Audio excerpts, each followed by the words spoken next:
Hello, everybody. Welcome to the last stop of our National Fossil Day Let's Tour live stream. Today, we are visiting the amazing Badlands National Park. So, for those of you who are joining us today, it is our National Fossil Day celebration. And as always, we are asking, why are museum collections so important? And this week in particular, we are asking, why are national collections so important? When we visit our amazing national parks and monuments, we think of the beautiful landscapes and wonderful outdoor experiences. But many of our parks and monuments are also home to some incredible fossil collections. This week, we are going behind the scenes with their scientists to learn more about these collections and why it's so important to preserve them and the land they are found on. Today, we are at Badlands National Park, which is home to one of the world's richest fossil areas, spanning the late Eocene through Oligocene epochs, and also protects the largest range of mixed grass prairie in the nation. The paleontological collection focuses on vertebrate, invertebrate, and other fossils associated with one of the major climatic shifts in Earth's history. The Eocene-Oligocene Transition, a minor component of the park's fossil record, includes specimens from the late stages of the late Cretaceous Western Interior Seaway. Whoa, that's a lot of really cool fossils and time. So today we welcome Ed Welsh. Hi, Ed. Hi, Gabe. Hi, everybody. So glad to Welcome have you to today. Badlands. Yeah. I'm really, really excited to see it. Yeah, no, well, I wish we could show you more, but I'm a little stationary right here with this camera. But I'm in our fossil prep lab. In the summer, this place is pretty active. We have several workstations where our preparators work on our fossils that come in from the field. This is a public space, so anyone can come in while we're open. and see every project that we're working on. So they can come face to face with any of our preparators and have conversations and learn cool new things as we're learning cool new things. Um, so That's this so is cool. kind of a neat space. Yeah, that's so cool that it's public and people can see it. So they're gonna get a preview before they can come and visit, right? Yeah, yeah. And we are not the only public prep lab, but like I think we're the only one that lets you through the door. Um, That's such a cool experience. yeah. I've been telling everybody on our live stream this week that I'm adding them to my checklist of my little fossil road trip that I'm gonna be taking. So I'm definitely gonna be stopping through Yeah, that yeah. prep Come lab. by. Let me know when you get here. We'll go out and find some stuff. That Awesome. Ooh, yeah, yeah, I'm excited to try that. yeah. So for those of you watching at home, Ed's gonna give us a little preview of the prep lab, and then right after we'll have a Q&A. So if you have any questions for Ed, make sure you type them in the chat, and we'll ask them as soon as he's done. All right, All Ed, you ready? Take it away. all right. So again, welcome to Badlands National Park. I currently reside. We are in Southwest South Dakota. Should say this is the current and traditional homeland of the Ogallala Lakota people and the ancestral home to them and 22 associated tribes. Um, and if I show you a nice space view of South Dakota, you can see the Black Hills, this big dark blob over here. And if you notice this white streak, this is the Badlands. This is the White River Group. We're visible from space. It's kind of neat. When I fly out of Rapid City, I like to look out for the White River Group because it's pretty easy to spot. And like Gabe mentioned, we cover a little scattering of time. We went to dinosaur. They covered quite a bit of the late Jurassic stuff, and they do have quite a bit more. John Day covers quite a bit from near the middle of the age of mammals. And we do the same. This is our Badlands geologic column. And on our base, we have some late Cretaceous stuff that I'll show you a few little objects from there. And then we skip ahead in time. We jump right into the middle of the age of mammals, from the latest Eocene to the early Oligocene. So we'll watch different ecosystems come and go, and all these fossils are clues that help us understand that. So one of the reasons Badlands National Park was created was to help preserve some of these geologic landscapes and the rich fossil record. To put things in perspective, the first fossils from the Badlands were described in the 1840s, 1846, 1847, and then years after that. To put that in perspective of the history of paleontology in North America or the world, just a few years before that, the word dinosaur is invented. We just started learning about those amazing animals. And then around 1847, Joseph Leidy out of Philadelphia named Poebrotherium. It was the first fossil camel known from North America, and it showed that these animals were North American before they existed anywhere else. About 11 years later, Joseph Leidy will also name the first dinosaur in America, Hadrosaurus volkii out of New Jersey. So when we talk about fossils from the Badlands, we're talking about animals we've known about a decade before we knew about dinosaurs on our half of the planet.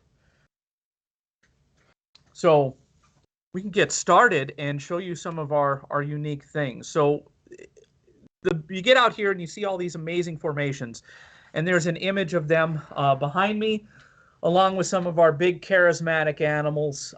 Yesterday, Nick Famoso showed you an Archaeotherium. This is one of ours. His name is Pork Chop. This skeleton was used at the Big Pig Dig. It was a fossil quarry we had in the park that lasted about 15 seasons. That was full of rhinos and these large entelodonts. They got trapped in this mud pit and got buried and preserved, and we found close to 20,000 specimens from that area. It was a bone bed about the size of a tennis court. And then on the other side of me is one of our biggest animals. I know Nick yesterday mentioned brontotheres. This is our guy, Megacerops. This is the last of the brontotheres. It's also the biggest of the brontotheres in North America.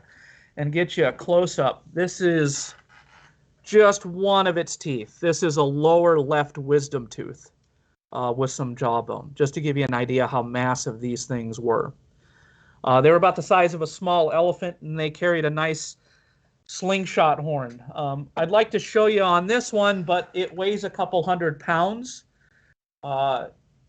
and I like my back. So if you ever come out and visit, we'd be happy to show you some of these brontotheres we have here in the exhibits and in the lab.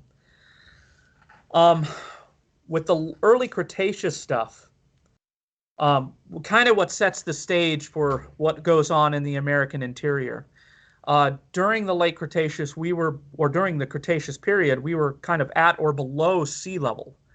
And through most of the Cretaceous, we were below sea level. So we don't really find dinosaurs in this part of South Dakota because of this ancient waterway that cut through the Gulf of Mexico on its way up to the Arctic Circle. So instead, we are finding animals that were living in that habitat, mostly things that swim. Anything with vertebra had fins or flippers.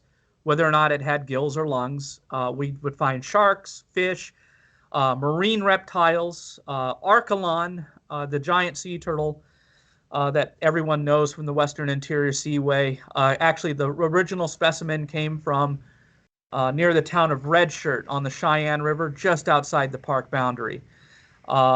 We find mosasaurs in South Dakota. We have one from the park, plesiosaurs, and all that fun stuff. So none of these animals are dinosaurs. They're all animals that lived out into the ocean. And mostly what we find in the park here are invertebrates. This is one of our favorites, these little ammonites. This is a little guy, a little scaphidid ammonite. They're really decorative, lots of little bumps and nodes. And this one's fairly complete. It comes all the way to the living chamber. So inside this, you'd see little squid tentacles popping out. And we get some big ones too. This is part of a Placentaceras. This is a large female. And we have quite a bit of the shell with the chambers. What we're missing is the living chamber. If we had the living chamber, this would be a much bigger animal, more like the diameter of a hubcap on your car. Now, we don't find dinosaurs in this because the Seaway probably would have been very dangerous for them to be in. If a T-Rex decided to get in the water, it would have to compete with mosasaurs that could get up to 60 feet long. That's pretty massive. There would have been sharks, some of them bigger than great whites. There would have been giant squid. It probably wouldn't have been a very habitable place for some of these land-loving giants. Now, eventually what's going to happen is continents are going to shift. The Atlantic has been pushing continents around.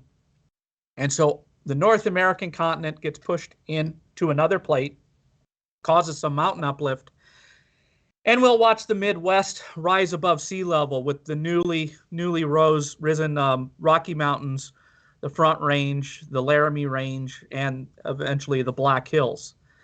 That kind of starts at the end of the Cretaceous and continues on through the Cenozoic. Now we skip ahead in time. We're missing nearly 30 million years of rock and time. Probably because that Seaway would have been fluctuating in and out as the Midwest was rising, which is probably not the best for depositing material.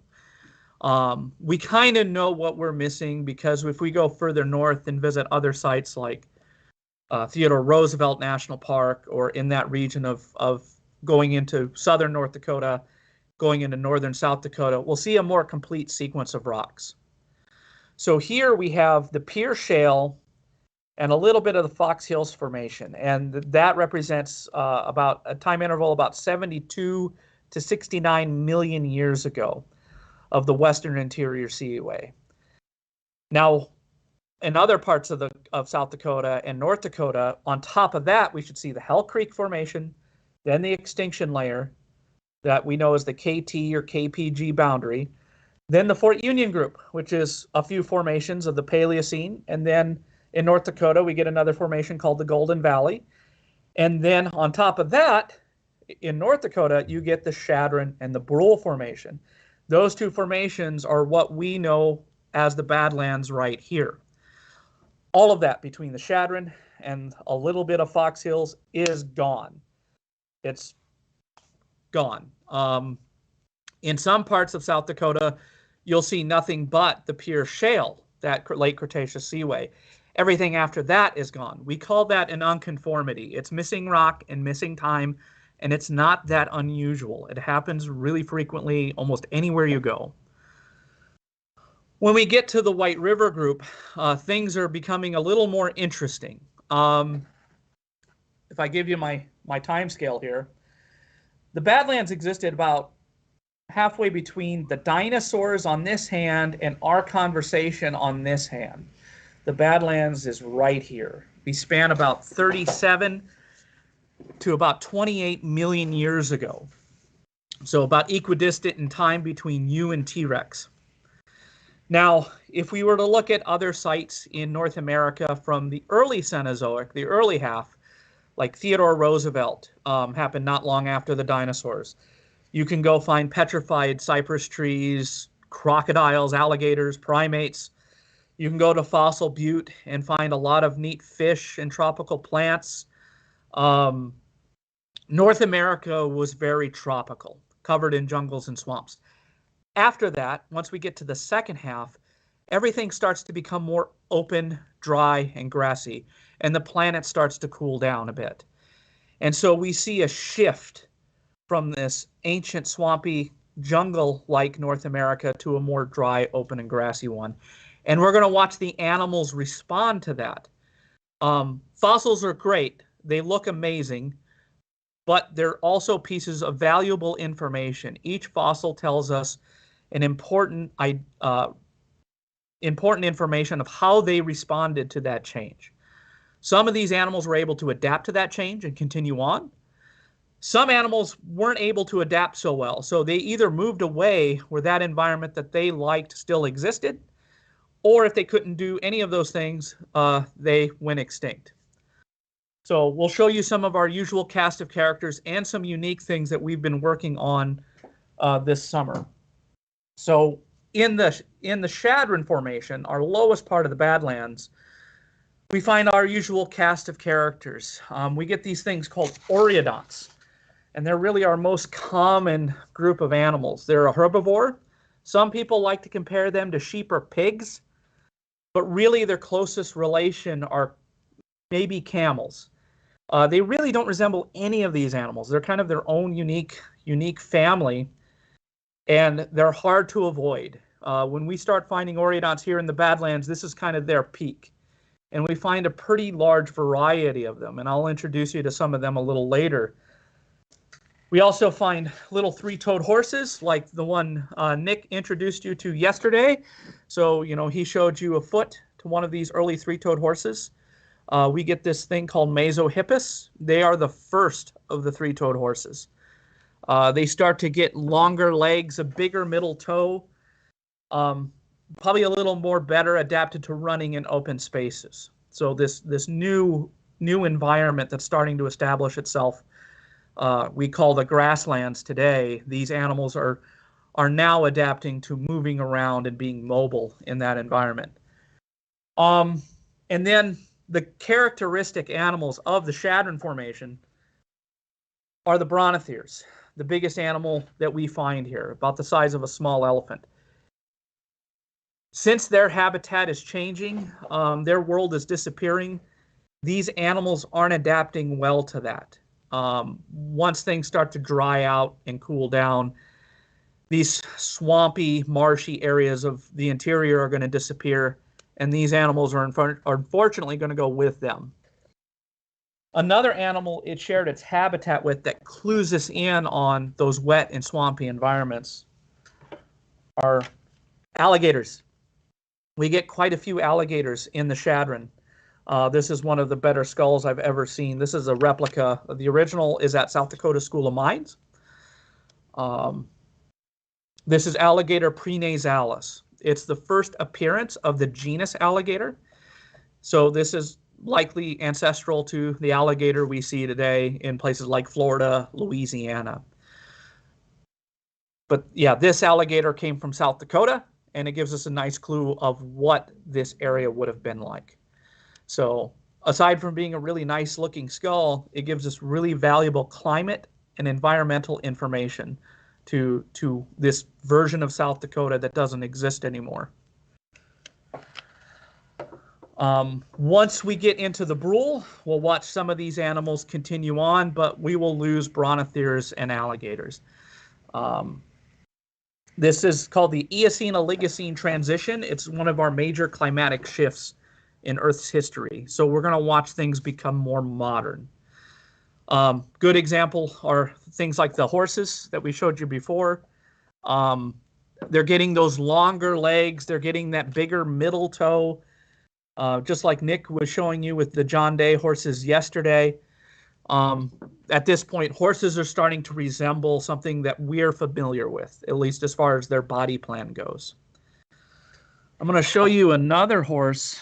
This was found this summer by our field crew, and we've got the metacarpals of this horse. And what was really neat when this one was prepped, there is the vestigial metacarpal for the pinky finger. Horses in the Eocene had a fully developed pinky finger on their front feet. That will eventually disappear, and this is the last remnant of that finger as horses evolve to live in more grassy open areas. So this is the first one I've ever seen in person, so I was pretty excited to see this. Now, we talked about the oreodonts again. Now, the oreodonts are usually pretty useful at helping tell us what age we are in the Badlands, because we'll watch the species evolve through time. And then we have some new occurrences that show up in our upper layers of rock. So if we are in the higher layers of the Badlands, we start to find this little short-faced oreodont called Leptocania. This is a skull that was prepped by one of our preparators, Grace, this summer, and this was in pretty good shape. It's different than our other friend here. This bigger skull was Maricoidodon, but these guys start to bulldog a little bit. They get a shorter snout. They get big, cute eyes. The eyes kind of raise slightly above the forehead, which is kind of bizarre. And then the ear canal starts to develop a little a tube that kind of goes above and behind the brain case, which is a little bizarre for a lot of animals we're used to seeing. So it's not like my eyes are here. If I were a Leptocania, they'd be up here. Or if I had my ear canal, normally your ear canal is right here behind your jaw joint. But it's if I were a Leptocania, my ear canal would move up to here. So this is a really weird animal. And then another neat one. This is probably one of our favorites. Gotta grab this skeleton. This is Miniocurus. I'm gonna adjust this here and hold this up. This is a near complete skeleton of this little oreodont Miniocurus. It's a smaller species. It's less common in South Dakota. And this is the underside. The other side of the specimen is what was exposed on the surface. And this one was prepped by Phil Varela, who's currently working at Petrified Forest National Monument. And he did an exceptional job with this one. This skeleton was so complete, we found a second skeleton with it. So you can notice the head and the neck and the shoulders and the arm of this oreodont. And then you might notice the pelvis, the leg, another leg, and the tail of another animal. With what was on the surface, we did get the skull and the little bit of jaw material from this other animal. Turns out it was a dog, a little guy called Hesperocyon. And I think somebody asked that question yesterday with with Ranger Nick on whether or not Hesperocyon was at John Day fossil beds. I think John Day is missing just a little bit of time close to this Eocene-Oligocene transition, and that timeline where Hesperocyon is really common. It's that little slice, just I don't think it's there at John Day. But we do have it here, and this is a cast of our little Hesperocyon. They're a pretty cute little dog. A little bigger than the Synarctoides that Nick showed you yesterday.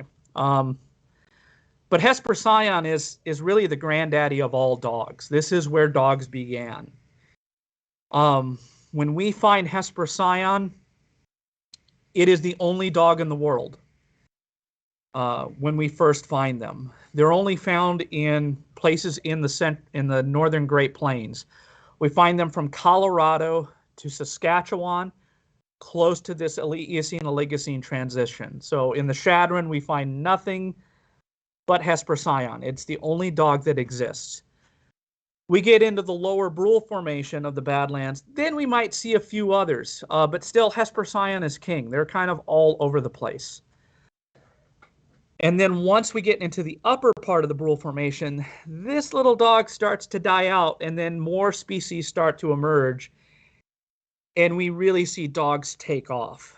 So those dogs that you see at John Day fossil beds, they have a heritage that connects with us here at Badlands.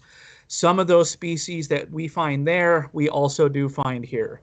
So your little guy, Synarctoides, this tiny little omnivorous raccoon-like dog with big ears that Nick was showing off yesterday, we actually have one of the oldest specimens of that here in Badlands. Aside from Hesperocyon, what's going to happen with dogs is pretty interesting. We watch them branch out, and little Hesperocyon is kind of a hypercarnivore. They're almost eating nothing but meat. And we'll see another dog start to emerge. This is a little slightly bigger skull. He's just missing his brain case. This is Osbornodon. And then from Osbornodon, alongside Osbornodon, we'll see another fox-sized dog called Mesocyon. And I know Nick showed that one yesterday as well. These hypercarnivores are going to get bigger, which might not be the best news for Hesperocyon because he's going to have to compete with his bigger cousins. So we're going to watch this dog disappear. And I taught this dog a trick. Do you guys want to see it? Okay. Watch this. Play dead. See that? He's really good at it. All right. He's been doing that for about 30 million years. Aside from the hypercarnivores, another branch of dogs is going to emerge. In the Miocene, we are familiar with them. They're a little more famous because they make these giant hyena to bear-sized bone crushers like Borophagus and Epicyon. They're really neat dogs. But in the Badlands, they start off kind of small. So, I have Hesperocyon here, and then here's his little cousin, Archaeocyon. And what Archaeocyon is beginning to do, if you can see the molars are starting to get a little bigger and broader. The molars on Hesperocyon are pretty small and triangular. What's happening here is the blade is going to get shorter. These molars are going to get bigger because this animal is starting to adapt to eating other food besides meat. And then we'll see other dogs like Synarctoides that will start to take these other niches so they're not competing with these larger hypercarnivores. We can see probably around 10, maybe a few extra species of dog in our highest levels of the Badlands. Other fun things, aside from dogs, we see a lot of new animals. I mean, dogs are kind of new to the fossil record when we get to Badlands. It's kind of a realm of firsts, a lot of firsts of things that we're used to seeing today. I mentioned camels earlier. We find some of the oldest camels in the world here. And then we'll watch camels continue in North America before they leave within the last 3 million years. And they get into places like South America and Asia. Another animal that's still with us in North America are the peccaries. And this is one of our early peccaries. This was found by one of our geologist and park interns last year. This is a little animal called Procerus, and it doesn't look that much different than the skulls of the javelinas or the collared peccaries we see in the American Southwest today. So you can go to visit parks like Saguaro or Big Bend and see the descendants of this little animal right here. Another one of my favorite are these tiny little house cat sized deer. This is one of our little guys called Leptomyrex. This is one of the few animals we find here that are not found at John Day fossil beds. It's a deer about the size of a house cat. They never grew horns or antlers. Instead, the males get a pair of long saber-like fangs. They're very similar to a living deer we see today called the chevrotain or the mouse deer. So these animals are pretty useful because they tell us a lot about what age of rock we're in and a little bit about environment. One of our favorites prep projects for this year, people got to see this. This is a fossil brain. So what happened here is mud filled in the empty spaces of the brain case. And then as this thing was exposed recently, the skull bone started to fall apart and weather away and left a natural cast of the brain. The person who found this was also one of our preparators, so she got to prepare this. And when we took this out with the rock and she started prepping it, she realized it was attached to the head of the animal. So this is the skull of a rabbit called Paleologus. It's one of the earliest rabbits in the North American fossil record. I think there's only one rabbit older than Paleologus. It's found in Utah. But these things already have tall peg-like teeth, good for chewing on tougher vegetation. And they pretty much resemble the rabbits we see today. They don't seem to change a whole lot in about 30 million years. We also watch a lot of modern rodent groups emerge at this time. Things like squirrels and beavers and New World mice and hamsters are all kind of getting their start here. And so that's, I would go on all day about everything else we find here. The species list for what we could find in the White River group and similar age units in the Midwest is going to be about 500 plus specimens. But do we want to move on to the prep lab for a little bit? Yeah. And show you. Yeah.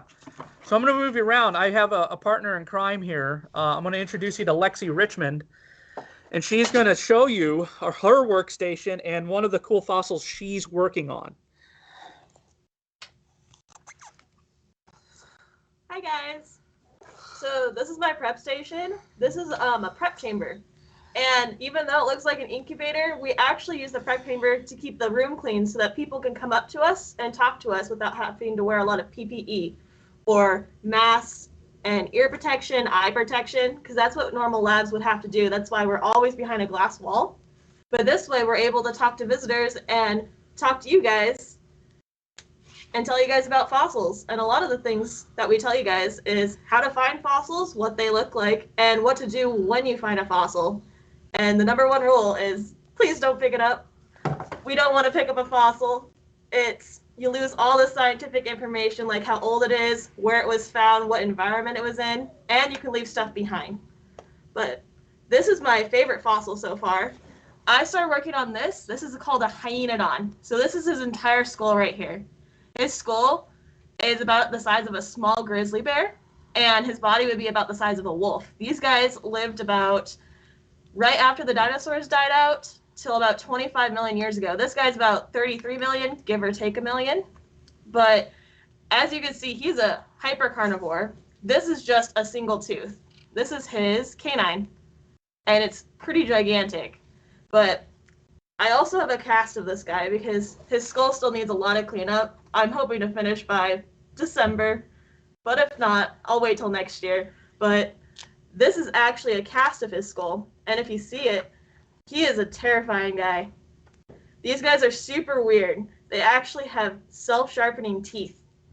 So their back teeth actually throughout their life will actually turn and sharpen just like scissors do today. And you guys see this giant hole right here? So this is where his eye would be, but all of this space right here I can fit my arm through is for muscle. And that's because these guys were actually bone crushers. These guys were just terrifying. But Cool. This is my favorite project. Yeah. So, yeah, this is a great space where we can people can come visit us and have conversations with Lexi about projects she's working on, discoveries she's making, or we're making as this goes on. But that's pretty much all I have to show off to you. I'd like to get the opportunity to have people have their questions answered for as long as you want, Gabe. Awesome. Well, thank you both so much for showing us some really cool fossils and showing us around the lab. Those are some really cool things. In the chat, people were really loving the saber-toothed deer, or vampire deer as we've been calling it, and the fossil brains. Those were so amazing. And the hyenodon you just showed, that's huge. Yeah, that's the biggest I've ever seen. It's not the biggest for this species, but it's pretty large. Yeah. That is amazing. What's crazy about hyenodons is their skulls actually never stop growing, which is crazy. Yeah, they're really disproportionate. You get these, tiny bodies, but the heads just get bigger and bigger and bigger. That's awesome. Okay, before I go crazy and want to keep asking more questions about this hyenodon, let's go look at some of the questions from our audience. All right, so from the first question we have is from Jared McGowan, who's asking, how do the Yellow Mounds compare to Hell Creek? Were they contemporary communities, or did Yellow Mounds form earlier than the Hell Creek formation? Oh, good question. So the Yellow Mounds are chemically weathered and exposed Cretaceous rock. They exposed sometime in the Eocene, chemically weathered. And what we've been able to trace throughout most of the Midwest is that a lot of this is pure shale, which is older. In the North Unit of Badlands National Park, a lot of these exposures are part of the Fox Hills Formation. And that's based on some of the geology that's been described recently, as well as some of the ammonite zones. We're in the Hoploscaphites Nicoletii zone, which is about 69 million years. So we're just a bit older than the Hell Creek. So yeah, we're just a little short. Cool. Speaking of that, Badlands National Park seems like this huge expanse of land that you have to monitor and protect. And how do you guys all go about doing that, protecting the lands and the fossils and just the whole park itself? So yeah, we have our own resource management division with our paleo team. I am not the paleontologist for Badlands National Park. I am one of them. Our lead paleontologist kind of oversees those resources, Ellen Stark, so she deals out with permits, make sure that fossil collecting is done responsibly. We have Wayne Thompson here. He's kind of our field lead, so he does a lot of the monitoring and mitigation stuff, and also our field survey. We also have our own law enforcement. So if anyone is out collecting fossils when they're not supposed to be and they get caught, our law enforcement folks will deal with them. And they may also have some cases where people have been caught, and some of that stuff can go to court, at least some of the bigger stuff. But I think the frontline operation here at the Visitor Center is probably one of the more critical to help protect fossils, where people can come into the fossil lab and have these conversations with us on how they can help us protect these resources through things like citizen science. So we have a visitor site report program where people are welcome to come visit the park. You can explore the park. If you happen to find a fossil, you have handy little field tools. I have my field documentation tool right here. I can take pictures, GPS with this, and document a fossil site that I can report to my fellow rangers, and we can decide what needs to be done with that fossil after that. So the national parks aren't just ours. I wear this badge. I don't really own the park. I'm just more of a caretaker and an educator. So the parks really belong to everyone. And we can't really help protect these resources and these fossils without the public's interest. And this lab and our visitor center is one of the best ways to kind of head people off at the past, to help them understand that, no, this is your mission too. This is why this place is still here, because you guys are part of this story. Well said. And I think that's an important thing to remember about National Fossil Day, is that the fossils that are found on public lands don't belong to, who found them or the park. They belong to all of us here in the country, right? Right. They belong to all of us. So when somebody goes into public lands like ours to take fossils and sell them, they're really going into your yard and taking your stuff. And I'm not a big fan of that, and I hope you aren't either. Here's a great question from Grady, who I believe is age 7, if I recall from yesterday, is asking, what are some of the most important tools used to clean the fossils? Oh, man. I know Nick showed you one of these yesterday because we have the air scribe. Works like a little jackhammer to help knock rock off the bone. Do you want to talk about this or anything else? This is probably our most important tool. These things have come a long, long way. They were actually made specifically for paleo, but they're kind of like an engraving tool or a tattoo gun, but they're actually powered by air. So that's what makes the tip vibrate, but it's basically a miniature jackhammer that we can delicately take off matrix. And then I think our second most important tool, at least in our lab, is going to be this microscope right here. Using a microscope, we can tell the difference between rock and fossil a lot better, but also we've been finding microfossils that we haven't seen before. So I think Ed's going to go grab a microfossil that we found last year. But microfossils are super, super important. They're probably more important than the macrofauna that we find here because it tells us way more about the environment. So when you prep this, where this came from, an Oreodont? It came from a Hyracidon. Hyracidon. A Hyracidon is an ancient rhino relative. Skull's about the size of a large dog. And while this is why we use the microscope, when Lexi was prepping this, I don't know if you can see this picture, but I don't know if you can see this tiny little thing that looks like a grain of sand. If I get it really up close to the camera, that is a tooth to a marsupial. It's really tiny. It's 1.5 millimeters across. It's a lower molar to a little animal called Herpetotherium. It's a possum about the size of a mouse. Now, if we didn't use the microscopes, we could just obliterate right through these things and lose them. That's so cool. That's so cool that while you were doing that, Lexi, you were able to find like that tiny little tooth. And I think it's really cool too, part of the story that these animals and these fossils were all together, right? Like, you're not just finding a lot of times these isolated animals living on their own. They're all interacting with each other in their environment. Yep, we see quite a bit of that going on. One of our other favorite things is we had because you mentioned interaction, this is a saber cat skull. It's a Hoplophonius that was found here next to the visitor center by one of our junior rangers. And it's really good looking on one side and not so great on the other. There's some holes in here that match the teeth of another saber cat. Whoa. So this thing was attacked and murdered about 32 million years ago next to our building here. Whoa, catfight, cool. So this was a pretty remarkable find. That's not the only bite mark on this. This thing was murdered pretty brutally. So when I tell little kids this, I talk about these two cats that met, didn't get along, they got into a fight, and this one won second place.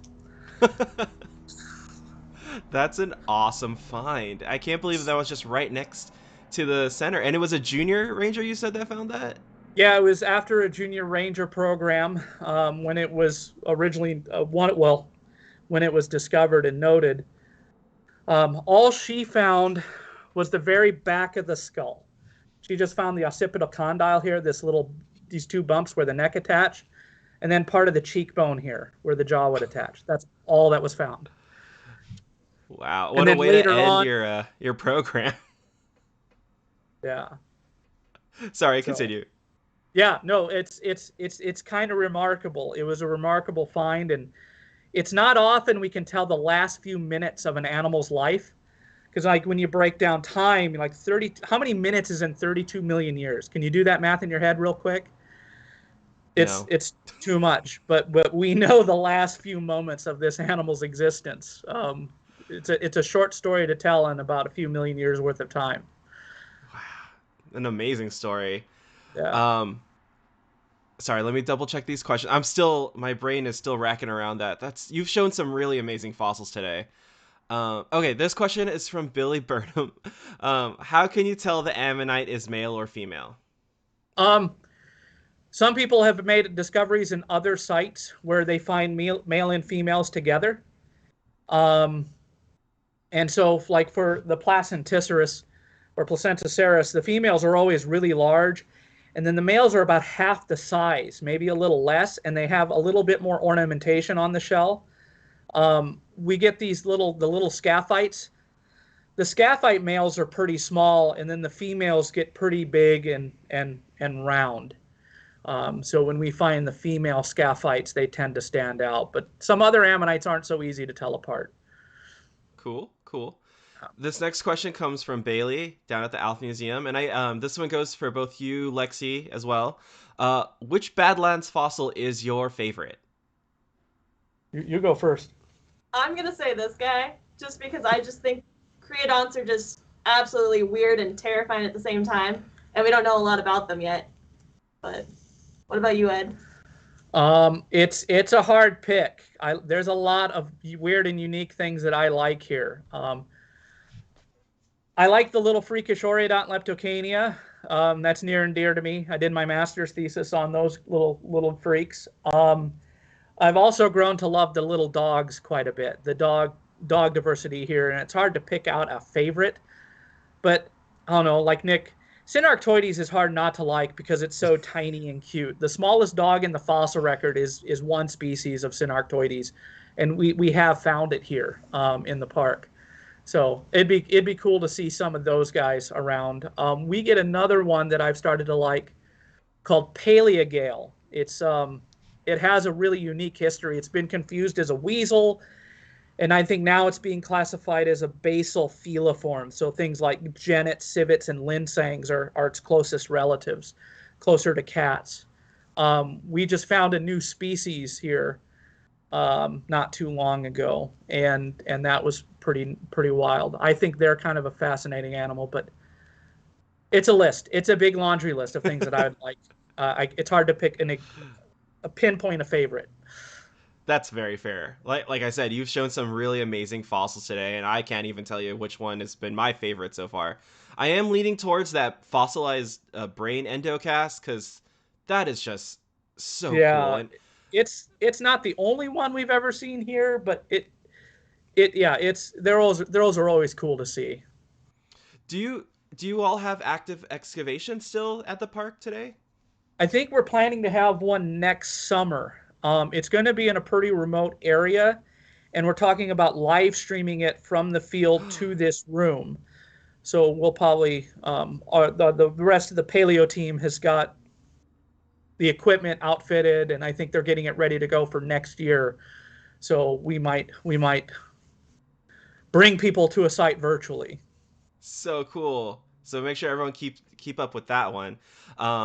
So we're running out of time here almost. So the last question I'll ask actually for both of you is when, we're talking about National Fossil Day, national parks and the fossil collections. What, in your opinion, is the best way that guests who come to visit the national parks can best support you all when it comes to, again, preserving fossils, but also helping to protect the park and preserve just the natural wonder and beauty around them when they're there? I mean, I think the most important thing is to be a good steward. We're not the only caretakers here. Again, if the national parks and these other public lands are to survive, everyone else in the American public also has to carry on that same mission. Like I said, we can't take care of these places without them and their activity, their participation in the stewardship. I think is one of the most important things. Awesome. Thank you. And Lexi, do you have anything? Honestly, I would just say leave the fossils in place and report them. We have tons of visitor site reports every year, and we're always finding new stuff. We actually had a visitor earlier this season who found a fifth specimen for the park of Paleontology, which was extremely cool, but if they didn't report it, we wouldn't even know about it. Yeah, I think the important thing is not to just want to pick something up and collect it. In the immortal words of Morris Skinner, when you pick up a fossil and don't get the collateral data with it, well, all you've got is a pretty rock. Fair, very good. Well, thank you so much for sharing that.